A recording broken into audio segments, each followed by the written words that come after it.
Мен Амангосова Аружан, Талап мектеп бөбекжай кешенінің 11-ші сынып оқушысымын. Бүгінгі бейнесюжет байқауымыздың тақырыбы мамандық тұлғасы білім беру аясында 32 жыл еңбек етіп келе жатқан тәжірибелі педагог Табылдиева Гүлнара Табылдықызы. Ұзақ жыл ұстаздық еткен белгілі маман. Абыройлы атқарған еңбегінің арқасында домбыра үйірмесін ашып, көптеген шәкірт тәрбиелеп отыр. Шәкірттеріңіз көптеген жарыстарға қатысып, жүлделі орындар алып, Алматы қаласына жолдама алған болатын.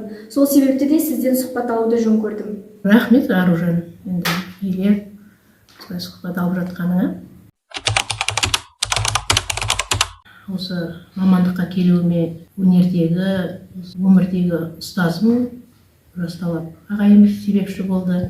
Алғаш рет қолымызға домбыра ұстатқанда жай слухпен емес, кәдімгі нотымен біздерді бәрімізді үйреткен болатын. Алғашқы осы ауылдық мәдениет үйінің жанындағы көркемөнерпаздар үйірмесінде мүше болдық.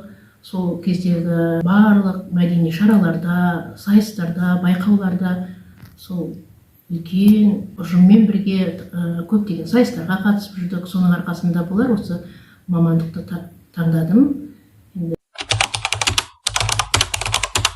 Әр мамандықтың өзінің қиыншылығы болады, оның қызығы да болады.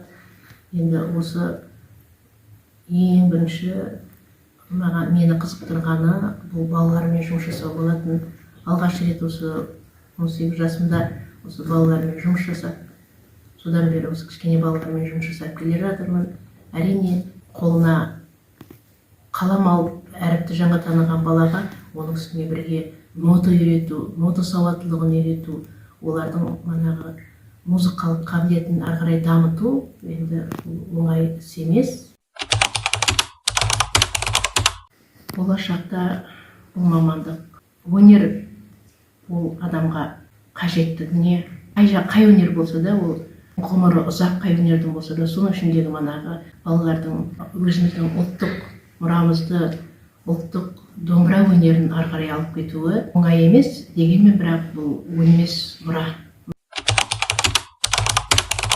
Мамандығым өзіме ұнайды, өйткені мен бұл мамандыққа ерте жастан келдім. Сонау 3-4 сыныптардан бастап осы қолыма домбыра алғандықтан осы өнер жолына түстім. Осы салада мен 32 жылдың үстінде жұмыс жасап келемін балалармен. Әркім өзінің мамандығын жақсы көруі бар адамға тән қасиет деп ойлаймын. Гүлнар апай, бізге алтын уақытыңызды бөліп сұхбат бергеніңізге көп рахмет.